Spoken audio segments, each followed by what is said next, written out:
ನಮಸ್ಕಾರ ಎಲ್ಲರಿಗೂ. ಇದು ನಾವು ಕಾರ್ಡಿಯೋಪಲ್ಮನರಿ ರಿಸಸಿಟೇಷನ್ ಅಂದರೆ CPR.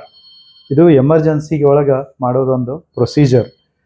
ಯಾರೇ ಒಬ್ಬರು ಕೊಲ್ಯಾಪ್ಸ್ ಆಗಿ ಬಿದ್ದಾಗ ಸಪೋಸ್ ರೆಸ್ಪಾನ್ಸ್ ಮಾಡ್ತಾ ಇಲ್ಲ, ಸೊ ನಾವು ಇಮಿಡಿಯೇಟ್ಲಿ ಏನು ಮಾಡಬೇಕಪ್ಪ, ನಾವು ಯಾರಿಗಾದ್ರೂ ಹೆಲ್ಪಿಗೆ ಚೀರ್ತೀವಿ ಅಥವಾ ಆ್ಯಂಬುಲೆನ್ಸ್ ಕರಿತೀವಿ, ಬಟ್ ಇಮಿಡಿಯೇಟ್ಲಿ ನಾವೇನು ಮಾಡ್ಬೋದು ಅಲ್ಲಿ ಆ ಸಿಚುವೇಶನ್ದಾಗ.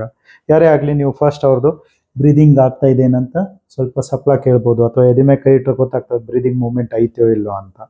ಸೊ ಬ್ರೀದಿಂಗ್ ಆಗ್ತಾ ಇಲ್ಲ, ಏನೂ ರೆಸ್ಪಾನ್ಸ್ ಇಲ್ಲ, ಕಣ್ಣು ತೆಗಿತಾ ಇಲ್ಲ ಅಂತಂದರೆ ಆ ಪೇಷಂಟ್ ಕೊಲ್ಯಾಪ್ಸ್ ಆಗಿದ್ದಾರೆ ಅಥವಾ ಕಾರ್ಡಿಯಾಕ್ ಅರೆಸ್ಟ್ ಆಗಿದೆ ಅಂತ. ಏನಿಲ್ಲ ಅಂದ್ರೂ ಕನಿಷ್ಠ ಒಂದು 10 ರಿಂದ 15 ಲಕ್ಷ ಜನ ಕಾರ್ಡಿಯಾಕ್ ಅರೆಸ್ಟಿಂದ ಸಾವನ್ನಪ್ತಾರೆ ನಮ್ಮ ಭಾರತ ದೇಶದಾಗ. ಸೊ CPR ಮಾಡೋದ್ರಿಂದ ನಾವು ಅದರಲ್ಲಿ ಅಟ್ಲೀಸ್ಟ್ ಒಂದು 10 to 20% ಇಂಥವ್ರನ್ನ ನಾವು ಉಳಿಸ್ಬೋದು. ಅದು ಇಮಿಡಿಯೇಟ್ ಒಂದು ಕೇರ್ಗೆ ಪೇಷಂಟ್ಗೆ ಹೆಲ್ಪ್ ಆಗುತ್ತೆ. ಸೊ ಫಸ್ಟ್ ಏರ್ವೇ ABC ಅಂತೀವಿ. ಎ ಅಂದರೆ ಏರ್ವೇ, ಬ್ರಿ ಅಂದರೆ ಬ್ರೀದಿಂಗ್, ಸಿ ಅಂದರೆ ಸರ್ಕ್ಯುಲೇಷನ್. ಏರ್ವೇ ಓಪನ್ ಐತಿ ಎಲ್ಲ ನೋಡ್ಬೇಕು. ಏರ್ವೇ ಓಪನ್ ಅಂತಂದ್ರೆ ಏನು ಮಾಡಬೇಕು, ಸ್ವಲ್ಪ ಇನ್ನು ಚಿನ್ ಅಪ್ ಮಾಡಬೇಕು. ಚಿನ್ ಅಪ್ ಮಾಡಿದರೆ ಏನಾಗ್ತದೆ, ಅವ್ರದ್ದು ಶ್ವಾಸನಾಳ ಕ್ಲಿಯರ್ ಆಗ್ತದೆ. ಸೊ ಚಿನ್ ಅಪ್ ಮಾಡಿದಾಗ ಅದು ಏರ್ವೇ ಓಪನ್ ಆಗ್ತದೆ.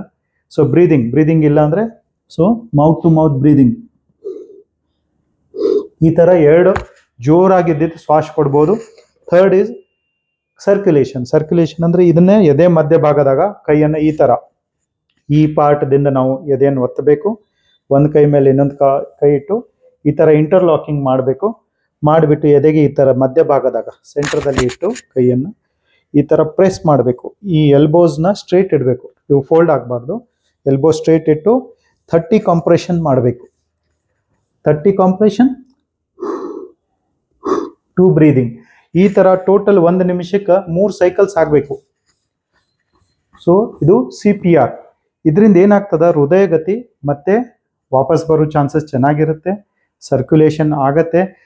ಆ್ಯಂಬುಲೆನ್ಸ್ ಬರೋವರೆಗೂ ಅಥವಾ ಹಾಸ್ಪಿಟಲ್ ಮುಟ್ಟುವರೆಗೂ ಇದನ್ನು ಮಾಡಿದರೆ ಬ್ರೈನ್ ಡೆಡ್ ಆಗೋದಿಲ್ಲ, ಬ್ರೈನ್ ವರ್ಕ್ ಆಗ್ತಾ ಇರ್ತದೆ.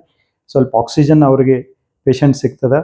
ಈ ರೀತಿ ನೀವು ಒಂದು ಜೀವ ಉಳಿಸ್ಬೋದು. CPR ಎಲ್ಲರಿಗೂ ಬರಲೇಬೇಕು, ಎಲ್ಲರೂ ಕಲೀಲೇಬೇಕು.